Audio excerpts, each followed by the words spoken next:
apart from that, since this is going to be watched by a lot of budding architects and a lot of technology leaders, what do you think is an advice, life lessons that you would give a younger yourself, which is like 15 years younger to you now, when you're starting your career? What is an advice that you would like to give yourself on how you can grow as a well-rounded architect or Yeah. a senior technology leader? What would be your piece of advice to people from your own career lessons? What do you think could be done better? I think the most important thing that I found out, right, is that you can be successful by always know what's going on in other areas as well. So you may be only responsible for a small part, and often you have to convince other people, right? You say, we should do that. And then people say, no, it's not needed because of this. So what I guide people and say, what you need to do is talk with people everywhere in your organization. Because if you have that insight, you have more insight than any of your colleagues. And if you have that insight, and then you really need to do kind of, it's like almost like a CSI kind of investigation. How do people actually manage demands? How do we actually manage costs? How do we allocate cost to services?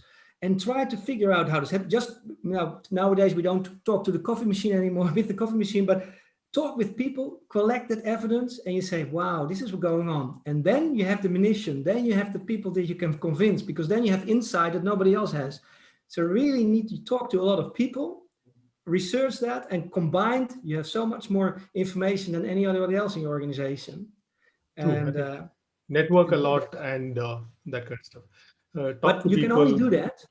Yeah. But you can only do that by asking the right questions. So the other thing is, what do I need to know? What is important?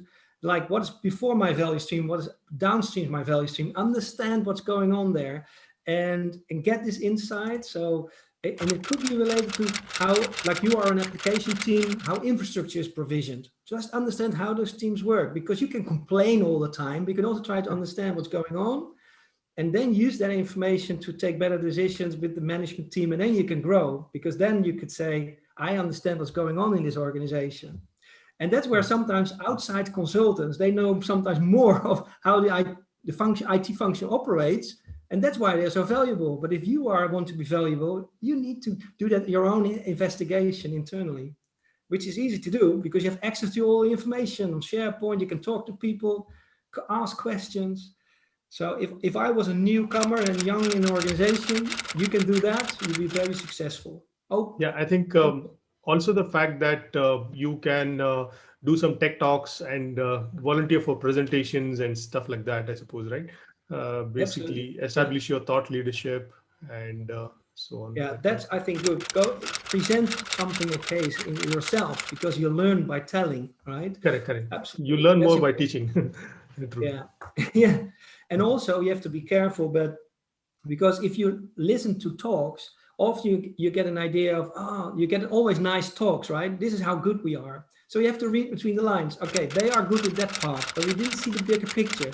So, because often you think, that's not feasible for us. This is too, but it is typically, you can implement it in a small way, because often it looks like, that's so far away from where we are, but actually it's not the case. They always maybe only show maybe one team that is actually very good in continuous delivery. It's not the whole enterprise. So you can do that also in small areas yourself. Yeah. True. I think You don't have to be a big organization, right? good. I think, and also the fact that you are able to do the storytelling around your ideas. You have a lot of ideas, but how do you storytell around it?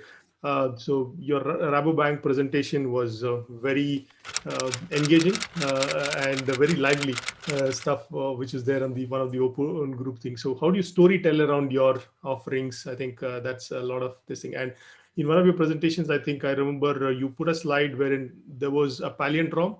You told the IT story like a palindrome. So you go the Yeah, reverse, correct. you go the forward, and you go the reverse. So that was also quite very creative, actually. I don't know how you managed to do that. That looked like a real, Yeah, it's masterstroke. palindrome. Yeah. But I Yeah. think storytelling is important. And maybe that's a good way to start in most transformation. What are the key? Maybe it's just a digital journey. In this case, a DevOps journey. How are new teams onboarded? How do we develop new services? How do we do? And then along these storylines, investigate how things are currently done, how we would like to get them done. It's really about those journeys and stories indeed. True. And